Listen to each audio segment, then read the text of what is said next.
The Horror at Red Hook by H.P Lovecraft.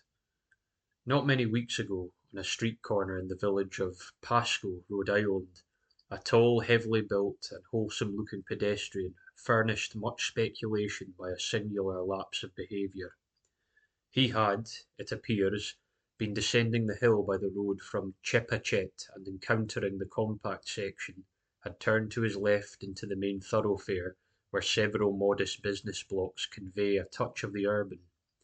At this point, without visible provocation, he committed his astonishing lapse, staring queerly for a second at the tallest of the buildings before him, and then, with a series of terrified, hysterical shrieks, breaking into a frantic run which ended in a stumble and fall at the next crossing.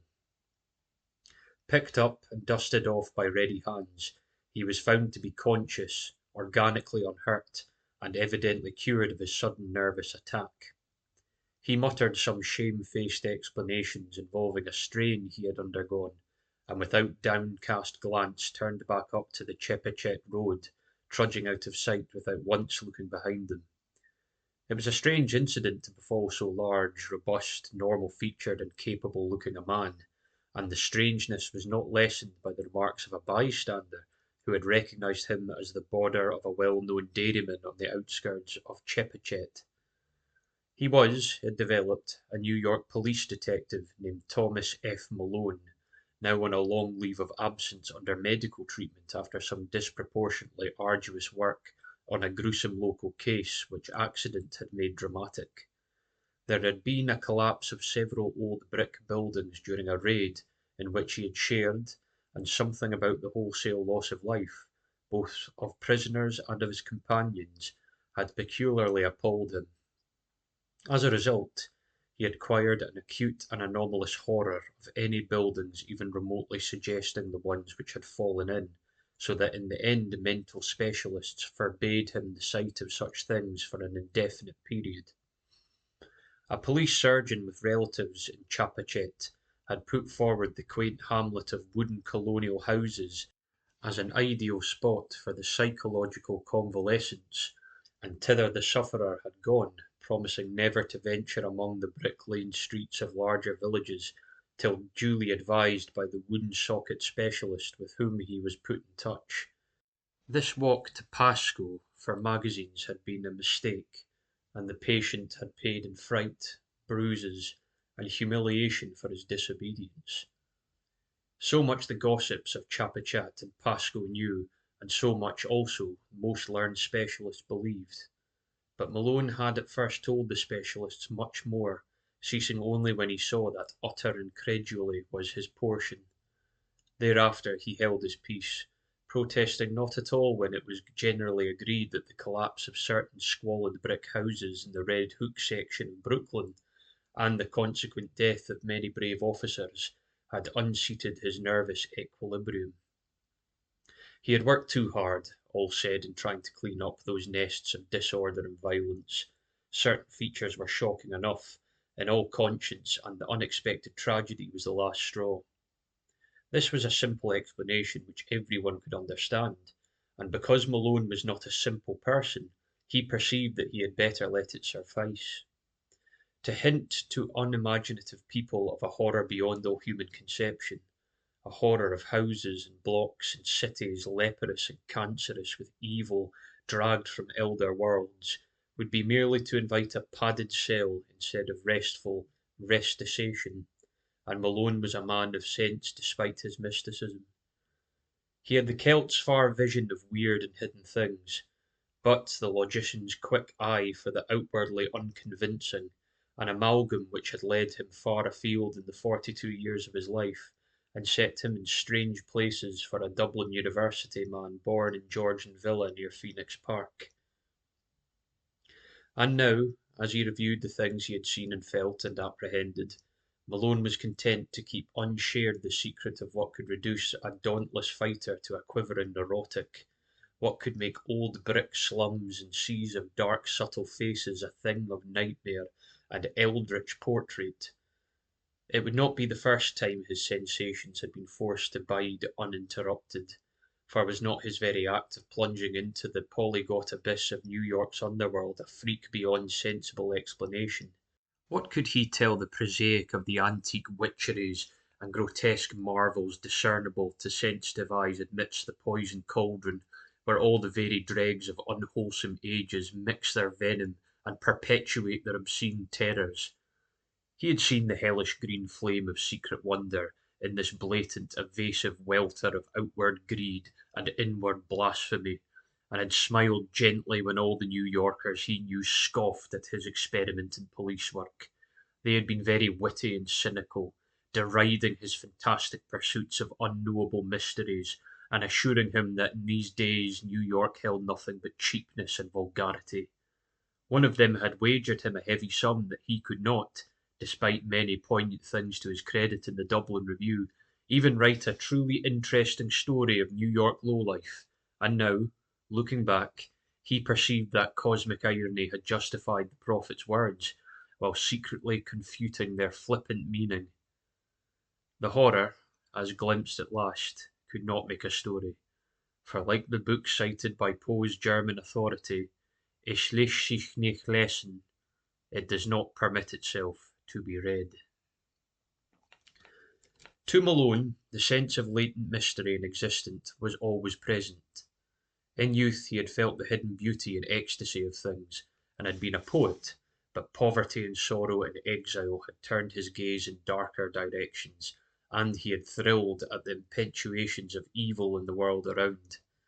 Daily life had for him come to be a phantasmagoria of macabre shadow studies, now glittering and leering with concealed rottenness, as in Beardsley's best manner, now hinting terrors behind the commonest shapes and objects, as in the subtler and less obvious work of Gustave Doré.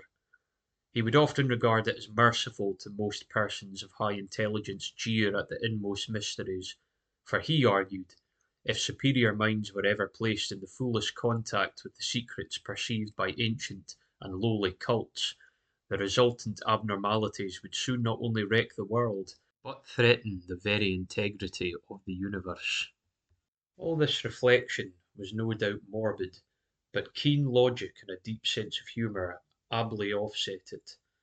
Malone was satisfied to let his notions remain as half-spied and forbidden visions to be lightly played with, and hysteria came only when Julie flung him into a hell of a revelation too sudden and insidious to escape. He had for some time been detailed to the Butler Street station in Brooklyn when the Red Hook matter came to his notice. Red Hook is a maze of hybrid squalor near the ancient waterfront opposite Governor's Island, with dirty highways climbing the hill from the wharfs to the higher ground, with the decayed lengths of Clinton and Court Street laid off through the Borough Hall. Its houses are mostly of brick dating from the first quarter to the middle of the 19th century, and some of the obscurer alleys and byways have that alluring antique flavour which conventional reading leads us to call Dickensian. The population is a hopeless tangle and an enigma, Syrian, Spanish, Italian, and black elements impinging upon one another, and fragments of Scandinavian and American belts lying not far distant. It is a babel of sound and filth, and sends out strange cries to answer the lapping of oily waves at its grimly piers and the monstrous organs litanies of the harbour whistles. Here long ago a brighter picture dwelt, with clear-eyed mariners on the lower streets, and homes of tastes and substance where the larger homes lined the hill. One can trace the relics of the former happiness in the trim shapes of the buildings, the occasional graceful churches, and the evidences of original art and background in bits of detail here and there, a worn flight of steps, a battered doorway, a wormy pair of decorative columns and pilasters, or a fragment of once green space with bent and rusted iron railing. The houses are generally in solid blocks, and now and then a many-windowed cupola rises to tell of days when the households of captains and shipowners watch the seas. From this tangle of material and spiritual putrescence the blasphemies of 100 dialects assail the sky. Hordes of prowlers reel shouting and singing along the lanes and thoroughfares. Occasional fugitive hands suddenly extinguish lights and pull down curtains, and swarthy, sin-pitted faces disappear from windows when visitors pick their way through. Policemen despair of order or reform, and seek rather to erect barriers protecting the outside world from the contagion. The clang of the patrol is answered by a kind of spectral silence, and such prisoners are as taken as never communicative. Visible offences are as varied as the local dialects, and run the gamut from the smuggling of rum and prohibited aliens through diverse stages of lawlessness, and obscure vice to murder and mutilation in their most abhorrent guises. That these visible affairs are not more frequent is not to the neighbourhood's credit, unless the power of concealment by an art demanding credit. More people enter Red Hook than leave it, or at least than leave it by the landward side, and those who are not loquacious are the likeliest to leave. Malone found in the state of things a faint stench of secrets more terrible than any of the sins denounced by citizens and bemoaned by priests and philanthropists. He was conscious, as one who united imagination with scientific knowledge, that modern people under lawless conditions tend uncannily to repeat the darkest instinctive patterns of primitive half-ape savagery in their daily life and ritual observations, and he had often viewed with an anthropologist's shudder the chanting, cursing processions of blear-eyed and pocket-marked young men which wound their way along the dark and small hours. One saw groups of these late youths incessantly, sometimes in leering vigils on street corners, sometimes in doorways playing eerily on cheap instruments of music, sometimes in stupefied dozens, or in decent dialogues around cafeteria tables near Borough Hall, and sometimes in whispering converse around dingy taxicabs drawn up at the high stoops of crumbling and closely shuttered old houses. They chilled and fascinated him more than he dared confess to his associates on the force, for he seemed to see in them some monstrous thread of continuity, some fiendish, cryptical, and ancient pattern utterly beyond and below the sordid mass of facts and habits and haunts listed with such conscientious, technical care by the police. They must be, he felt inwardly, the heirs of some shocking and primordial tradition, the shares of debased and broken scraps from cults and ceremonies older than mankind. Their coherence and definiteness suggested it, and it showed in the singular suspicion of order which lurked beneath their squalid disorder. He had not read in vain such treatises as Miss Murray's Witch Cult in Western Europe, and knew that up to recent years there had certainly survived among peasants and furtive folk a frightful and clandestine system of assemblies and orgies descended from dark religions, antedating the Aryan world and appearing in popular legends as black masses and witches' sabbaths. That these hellish vestiges of old Turanian Asiatic magic and fertility cults were even now wholly dead he could not for a moment suppose, and he frequently wondered how much older and how much blacker than the very worst of the muttered tales some of them might really be. It was the case of Robert Soydham which took Malone to the heart of things in Red Hook. Soydham was lettered recluse of ancient Dutch family, possessed originally of barely independent means, and inhabiting the spacious but ill-preserved mansion which his grandfather had built in Flatbush when the village was little more than a pleasant group of colonial cottages surrounding the steepled and ivy-clad Reformed church, with its iron-railed yard of Netherlandish gravestones.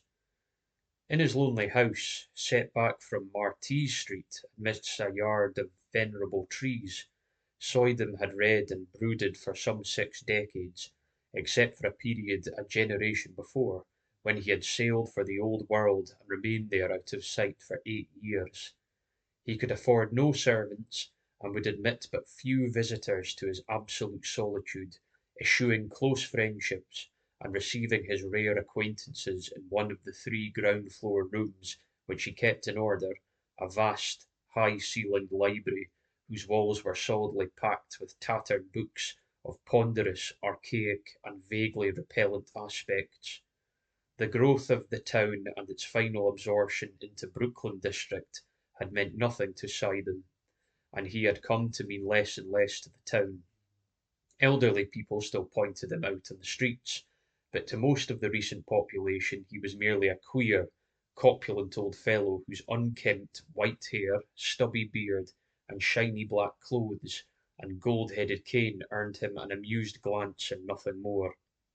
Malone did not know him by sight till duty called him to the case, but had heard of him indirectly as a really profound authority on medieval superstition, and had once idly meant to look up an out-of-date pamphlet of his work on the Kabbalah and the Faustius legend, which a friend had quoted from memory. Soydham became a case when his distant and only relatives sought court pronouncements on his sanity. Their action seemed sudden to the outside world, but was really undertaken only after prolonged observation and sorrowful debate. It was based on certain odd changes in his speech and habits, wild references to impending wonders, and unaccountable hauntings of disreputable Brooklyn neighbourhoods. He had been growing shabbier and shabbier with the years, and now prowled about like a veritable mendicant seen occasionally by humiliated friends in subway stations, or loitering on the benches around Borough Hall in conversation with groups of swarthy, evil-looking strangers. When he spoke, it was to babble of unlimited powers almost within his grasp, and to repeat with knowing Lear's such mystical words or names as Sephiroth, Ashmahadi, and Samuel. The court action revealed that he was using up his income and wasting his principal in the purchase of curious tomes imported from London and Paris, and in the maintenance of a squalid basement flat in the Red Hook district, where he spent nearly every night, receiving odd delegations of mixed rowdies and foreigners, and apparently conducting some kind of ceremonial service behind the green blinds of secretive windows. Detectives assigned to follow him reported strange cries and chants and prancing of feet flittering out from the nocturnal rites, and shuddered at their peculiar ecstasy and abandon despite the commonness of wild orgies in the sodden section. When, however, the matter came to hearing, Sidon managed to preserve his liberty. Before the judge his manner grew urban and reasonable, and he freely admitted the queerness of demeanour and extravagant cast of language into which he had fallen through excessive devotion to study and research. He was, he said, engaged in the investigation of certain details of European tradition, which required the closest contact with foreign groups and their songs and folk dances. The notion that any low secret society was preying upon him, as hinted by his relatives, was obviously absurd, and showed how sadly limited was their understanding of him and his work. Triumphing with his calm explanations, he was suffered to depart unhindered, and the paid detectives of the Soydhams, Coraliers, and Van Bruns were withdrawn in resigned disgust. It was here that an alliance of federal inspectors and police, Malone with them, entered the case. The law had watched the Sidham action with interest, and had in many instances been called upon to aid the private detectives. In this work it developed that Sidham's new associates were among the blackest and most vicious criminals of Red Hook's devious lanes, and that at least a third of them were known and repeated offenders in matters of thievery, disorder, and the importation of illegal immigrants. Indeed, it would not have been too much to say that the old scholar's particular circle coincided almost perfectly with the worst of the organised cliques which smuggled ashore certain nameless and unclassified Asian dregs wisely turned back by Ellis Island. In the teeming rookeries of Parker Place, since renamed, where Sidham had his basement flat, there had grown up a very unusual colony of unclassified, slant-eyed folk who used the Arabic alphabet but were eloquently repudiated by the great mass of Syrians in and around Atlantic Avenue. They could all have been deported for lack of credentials, but legalism is slow moving, and one does not disturb Red Hook unless publicity forces one to. These creatures attended a tumble-down stone church, used Wednesdays as a dance hall, which reared its Gothic butterness near the vilest parts of the waterfront. It was nominally Catholic, but priests thought Brooklyn denied the place all standing and authenticity, and policemen agreed with them when they listened to the noises it emitted at night. Malone used to fancy he heard terrible cracked bass notes from a hidden organ far underground, when the church stood empty and unlighted, whilst all observers dreaded the shrieking and drumming which accompanied the visible services. Soydham, when questioned, said he thought the ritual was some reminiscent of Nestorian Christianity tinctured with the shamanism of Tibet. Most of the people, he conjectured, were of Mongoloid stock, originating somewhere in or near Kurdistan, and Malone could not help recalling that Kurdistan is the land of the Yazidis, last survivors of the Persian devil worshippers. However this may have been, the stir of the Sidon investigation made it certain that these unauthorised newcomers were flooding Red Hook in increasing numbers, entering through some marine conspiracy unreached by revenue officers and harbour police, overrunning Parker Place and rapidly spreading up the hill, and welcomed with curious fraternalism by the other assorted denizens of the region. Their squat figures and characteristic squinting physiognomies, grotesquely combined with flashy American clothing, appeared more and more numerously among the loafers and nomad gangsters of the Borough Hall section, till at length it was deemed necessary to compute their numbers, ascertain their sources and occupations, and find if possible a way to round them up and deliver them to the proper immigration authorities. To this task Malone was assigned by agreement of federal and city forces, and as he commenced his canvass of Red Hook he felt poised upon the brink of nameless terrors, with the chubby, unkempt figure of Robert Sidham as arch-fiend and adversary. Police methods are varied and ingenious. Malone, through unostentatious rambles, carefully casual conversations, well-timed offers of hip pocket liquor, and judicious dialogues with frightened prisoners, learned many isolated facts about the movement whose aspect had become so menacing. The newcomers were indeed Kurds, but of a dialect obscured and puzzling to exact philology. Such of them as worked lived mostly as dock hands and unlicensed peddlers, though frequently serving in Greek restaurants and tending corner newsstands. Most of them, however, had no visible means of support, and were obviously connected with underworld pursuits, of which smuggling and bootlegging were the least indescribable. They had come in steamships apparently, tramp freighters, and had been unloaded by stealth on moonless nights in rowboats which stole under a certain wharf and followed a hidden canal to a secret subterranean pool beneath a house.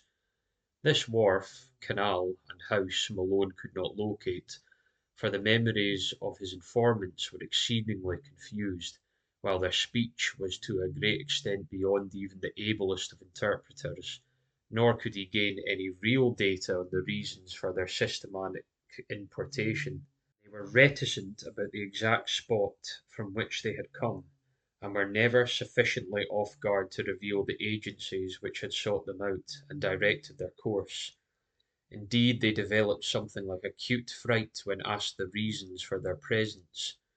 Gangsters of other breeds were equally taciturn, and the most that could be gathered was that some god or great priesthood had promised them unheard of powers and supernatural glories and rulerships in strange lands. The attendance of both newcomers and old gangsters at Soydham's closely guarded nocturnal meetings was very regular, and the police soon learned that the erstwhile recluse had leased additional flats to accommodate such guests as knew the password, at least occupying 3 entire houses and permanently harbouring many of his queer companions. He spent but little time now at the Flatbush home, apparently going and coming only to obtain and return books, and his face and manner had attained an appalling pitch of wildness. Malone twice interviewed him, but was each time brusquely repulsed. He knew nothing, he said, of any mysterious plots or movements, and had no idea how the Kurds could have entered or what they wanted.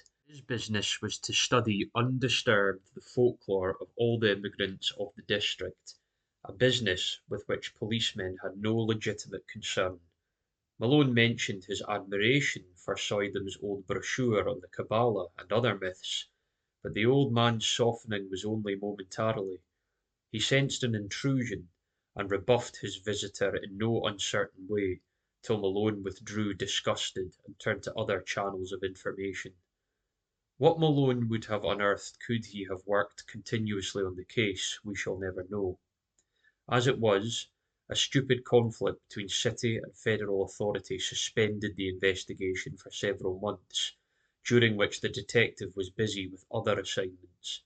But at no time did he lose interest, or fail to stand amazed at what began to happen to Robert Sidham.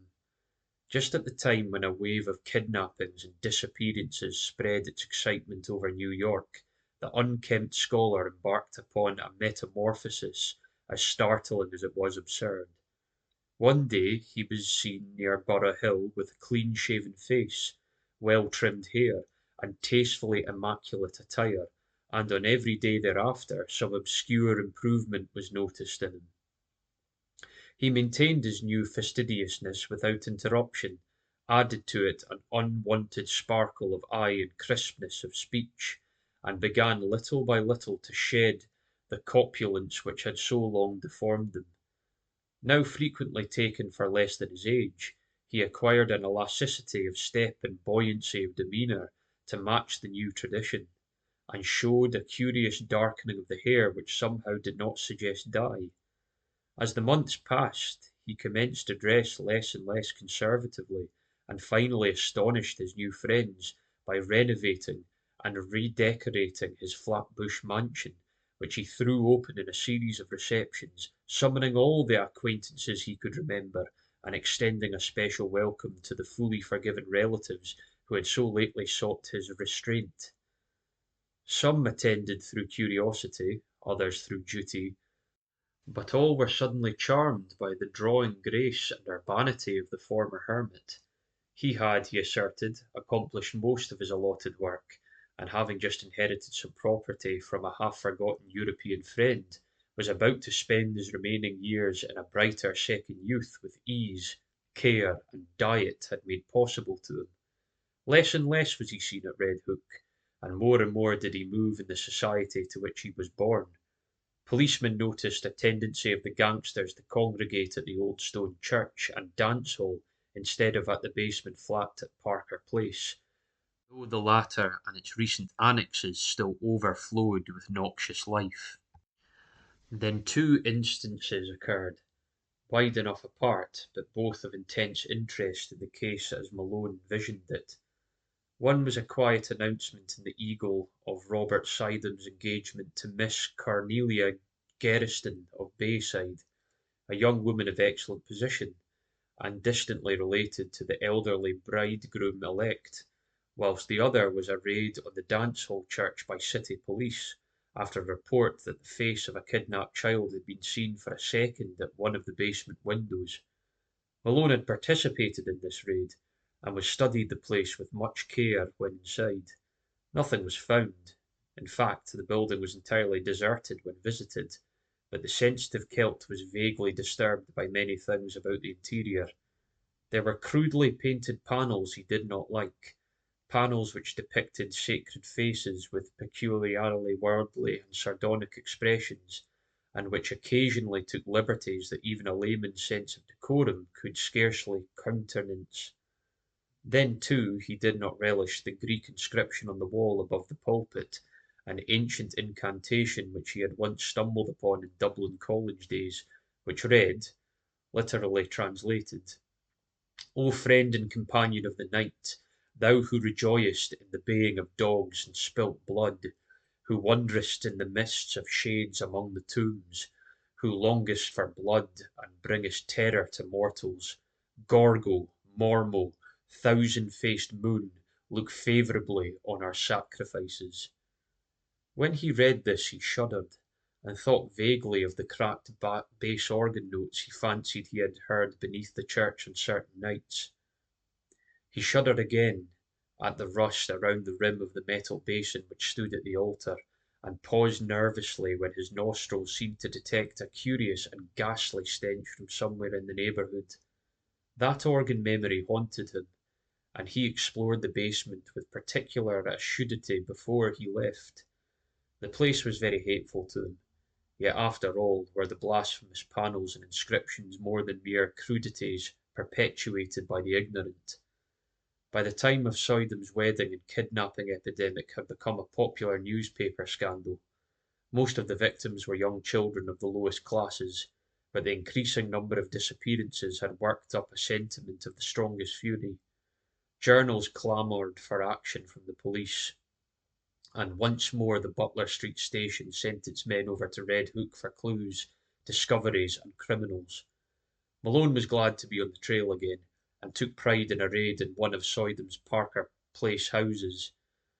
There, indeed, no stolen child was found, despite the tales of screams and red sash picked up in that areaway, but the paintings and rough inscriptions on the peeling walls of most of the rooms, and the primitive chemical laboratory in the attic, all helped to convince the detective that he was on the track of something tremendous.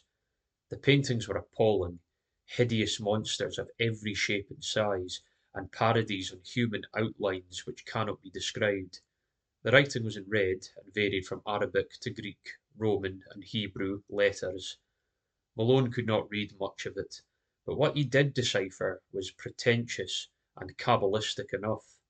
One frequently repeated motto was in a sort of Hebraised Hellenistic Greek, and suggested the most terrible demon evocations of the Alexandrian decadence. Hell, Holium, Sother, Imanvel, Saboth, Agla, Tetragrammaton, Argios, Othios, Va, Adonai, Sadi, Homovision, Messai. Circles and pentagrams loomed on every hand, and told undoubtedly of the strange beliefs and aspirations of those who dwelt so squalidly here. In the cellar, however, the strangest thing was found: a pile of genuine gold ingots covered carelessly with a piece of burlap, and bearing upon their shining surfaces the same weird hieroglyphs which also adorned the walls. During the raid the police encountered only a passive resistance from the squinting Orientals that swarmed from every door. Finding nothing relevant, they had to leave all as it was, but the precinct captain wrote Sidham a note advising him to look closely to the character of his tenants and the protégés in view of the growing public clamour.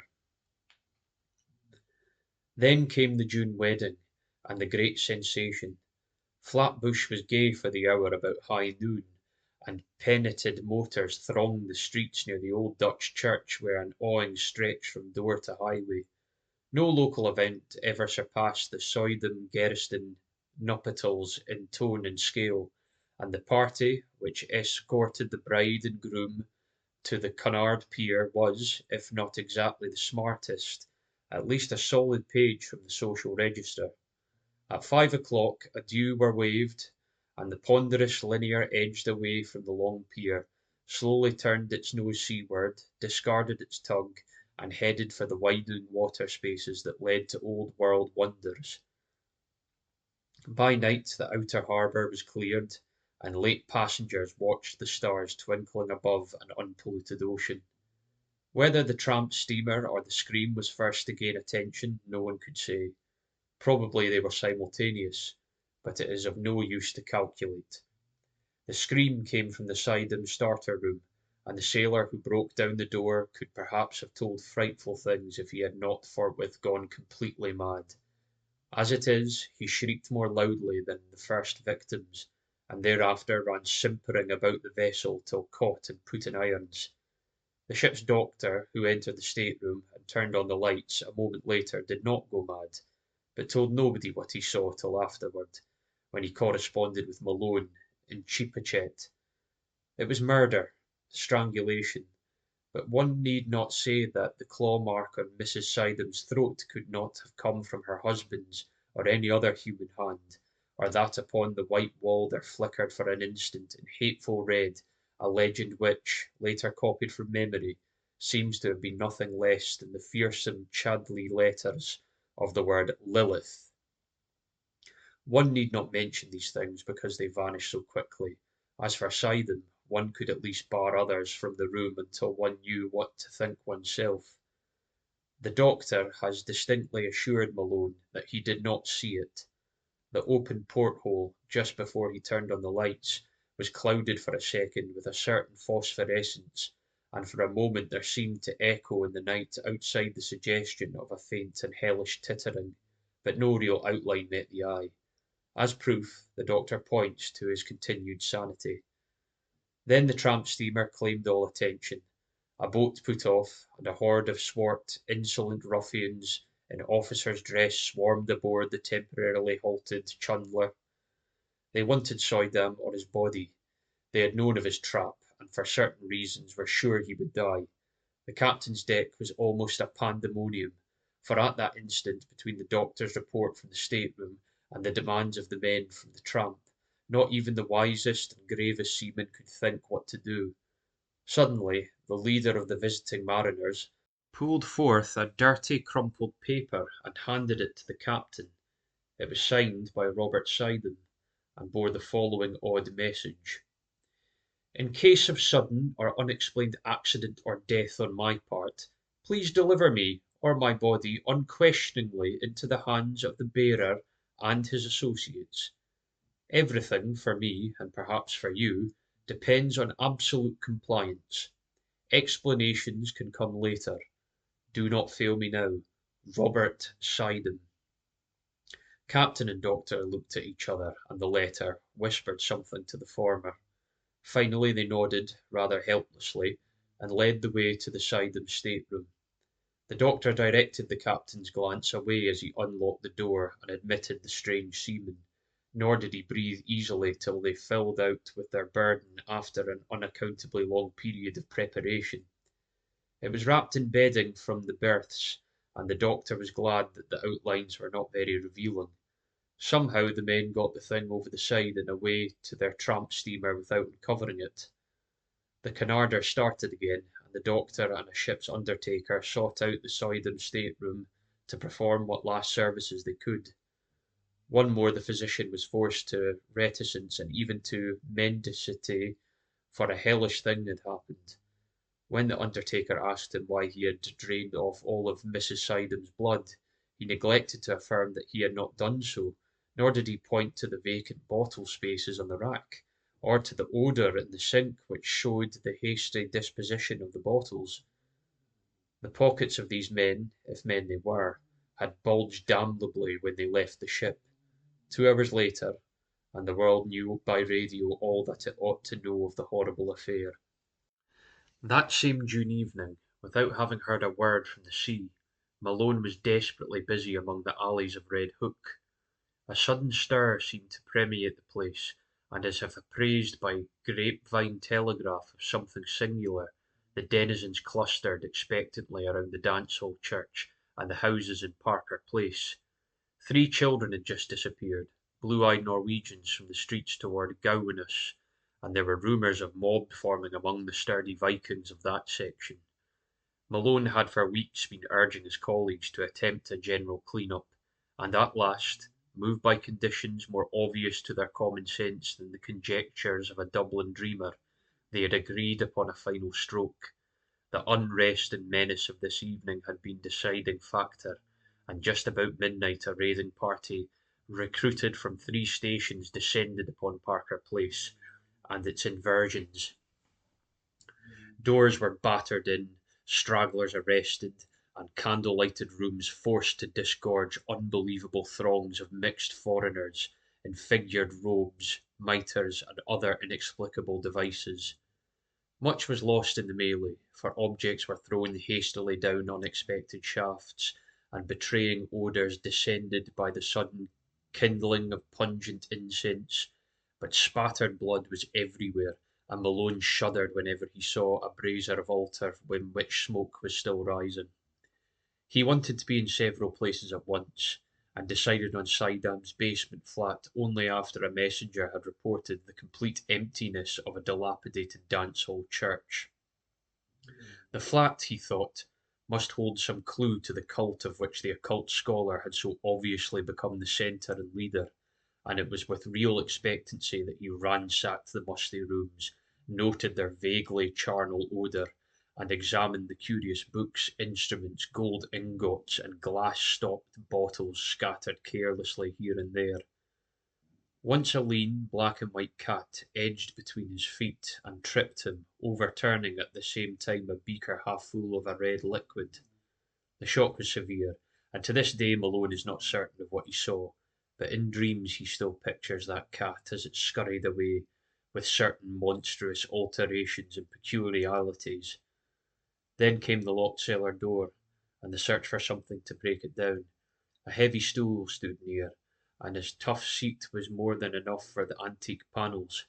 A crack formed and enlarged, and the whole door gave way, but from the other side, whence poured a howling tumult of ice-cold wind, with all the stenches of the bottomless pit, and whence reached a sucking force not of earth or heaven, which, coiling sentinelly about the paralysed detective, dragged him through the aperture and down unmeasured spaces filled with whispers and wails and gusts of mocking laughter.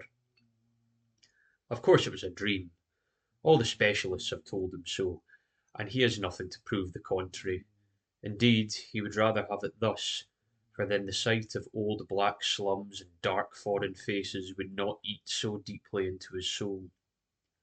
But at the time it was all horribly real, and nothing can ever efface the memory of those nighted crypts, those Titan arcades, and those half-formed shapes of hell that strode gigantically in silence, holding half-eaten things whose still surviving portions screamed for mercy or laughed with madness. Odours of incense and corruptions joined in sickening concert, and their black air was alive with the cloudy, semi-visible bulk of shapeless elemental things with eyes. Somewhere dark sticky water was lapping at onyx piers, and once the shivery tinkle of raucous little bells pealed out to greet the insane titter of naked phosphorescent thing which swam into sight, scrambled ashore, and climbed up to squat leeringly on a caved golden pedestal in the background. Avenues of limitless night seemed to radiate in every direction, till one might fancy that there lay the root of a congregation destined to sicken and swallow cities, and engulf nations in the fetor of hybrid pestilence. Here cosmic sin had entered, and festered by unhallowed rites had commenced the grinning march of death that was to rot us all to fungus, abnormalities too hideous for the grave's holding. Satan here held his Babylonish court, and in the blood of the stainless childhood the leprous limbs of phosphorescent Lilith were laved. Incubi and succubi howled praise to Hecate, and headless moon calves bleated to the Magna Mater. Goats lapped to the sound of thin, accursed flutes. Moloch and Astaroth were not absent, for in this quintessence of all damnation the bounds of consciousness were let down, and man's fancy lay open to vistas of every realm of horror, and every hidden dimension that evil had power to mould.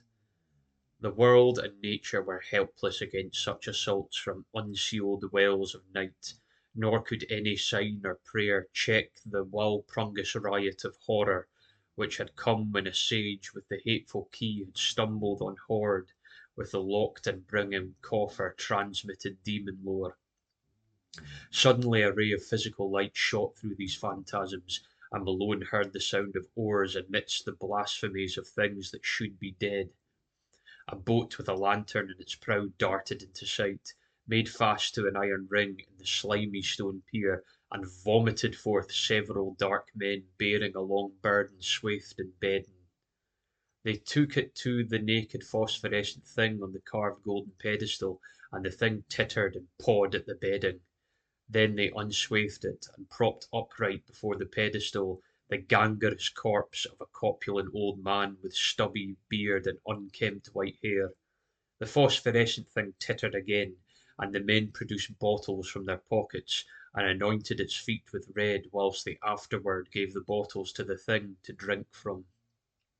All at once, from the arcaded avenue leading endlessly away, there came the demonic rattle and wheeze of a blasphemous organ, choking and rumbling out the mockeries of hell in a cracked, sardonic bass. In an instant every moving entity was electrified, and forming at once into a ceremonial procession, the nightmare horde slithered away in quest of the sound.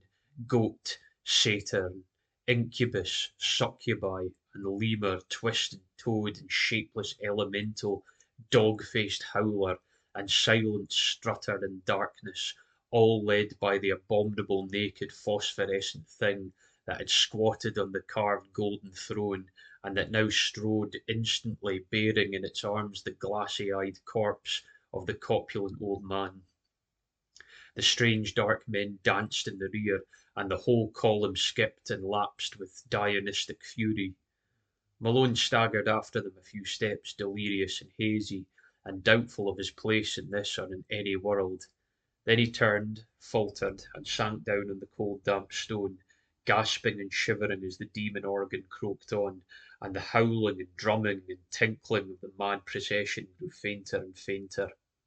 Vaguely he was conscious of chanted horrors and shocking croakings afar off. Now and then a wail and whine of ceremonial devotion would float to him through the black arcade, whilst eventually there rose the dreadful Greek incantation whose text he had read above the pulpit of that dance hall church. O friend and companion of night, thou who rejoicest in the baying of dogs! Here a hideous howl burst forth, and split blood. Here nameless sounds veiled with morbid shriekings. Who wanderest in the midst of shades among the tombs, here a whistling sigh occurred. Who longest for blood and bringest terror to mortals, short, sharp cried from myriad throats. Gorgo, repeated as response.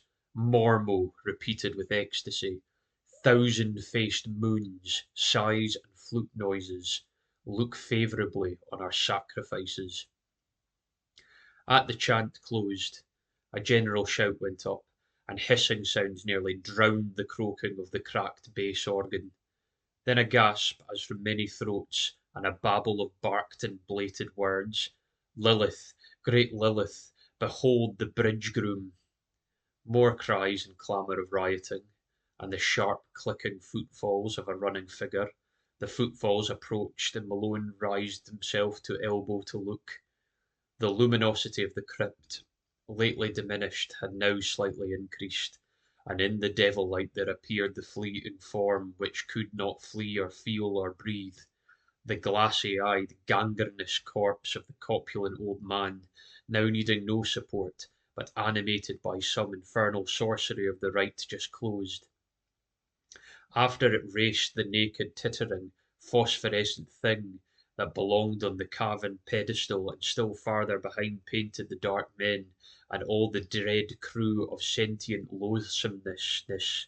The corpse was gaining on its pursuers, and seemed bent on a definite object, straining with every rotting muscle toward the carved golden pedestal, whose necromantic importance was evidently so trailing throng laboured on with more frantic speed, but they tendon from tendon, and sent its noisome bulk floundering to the floor in a state of jellyish dissolution.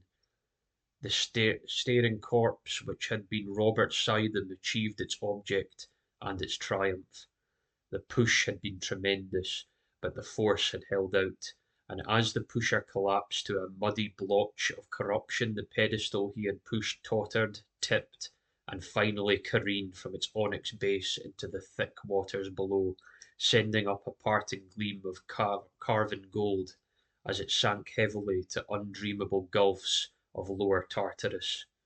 In that instant, too, the whole scene of horror faded to nothingness before Malone's eyes, and he fainted amidst a thunderous crash which seemed to blot out all the evil in the universe.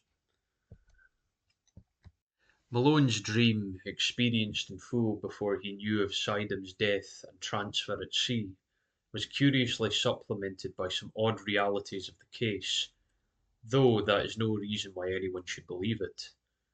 The three old houses in Parker Place, doubtless long rotten with decay in its most insidious form, collapsed without visible cause, while half the raiders and most of the prisoners were inside, and of both the greater number were instantly killed. Only in the basements and cellars was there much saving of life, and Malone was lucky to have been deep below the house of Robert Sidham, for he really was there, as no one is disposed to deny. They found him unconscious by the edge of a night black pool, with a grotesquely horrible jumble of decay and bone, indefinable through dental work as the body of Sidham, a few feet away. The case was plain, for it was hither that the smugglers' underground canal led, and the men who took Sidham from the ship had brought him home.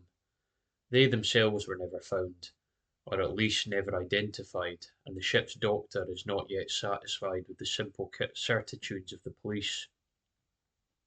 Sidham was evidently a leader in extensive man-smuggling operations, for the canal to his house was but one of several subterranean channels and tunnels in the neighbourhood.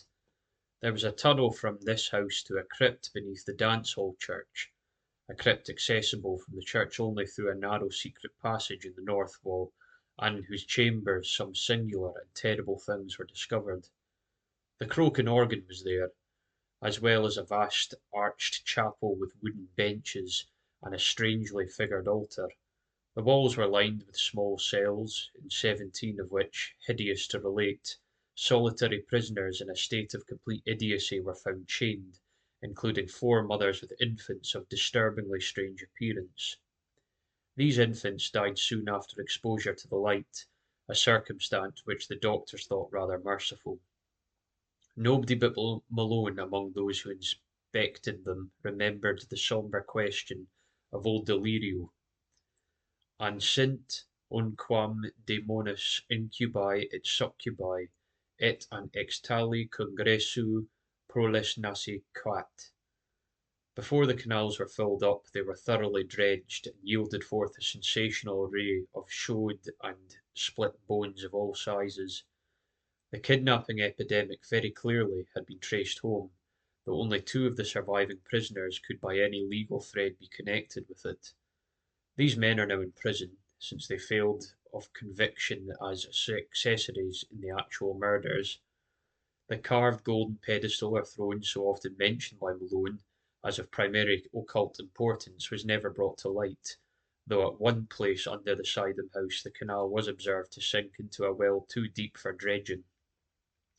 It was choked up at the mouth and cemented over when the cellars of the new houses were made, but Malone often speculates on what lies beneath. The police, satisfied that they had shattered a dangerous gang of maniacs and mansmugglers, turned over to the federal authorities the unconvicted Kurds, who, before their deportation, were conclusively found to belong to the Yazidi clan of devil worshippers. The tramp ship and its crew remain an elusive mystery, though cynical detectives are once more ready to combat its smuggling and rum-running ventures. Malone thinks these detectives show a sadly limited perspective in their lack of wonder at the myriad unexplainable details and the suggestive obscurity of the whole case. Though he is just as critical of the newspapers, which saw only a morbid sensation, and gloated over a minor sadist cult, which they might have proclaimed a horror from the universe's very heart.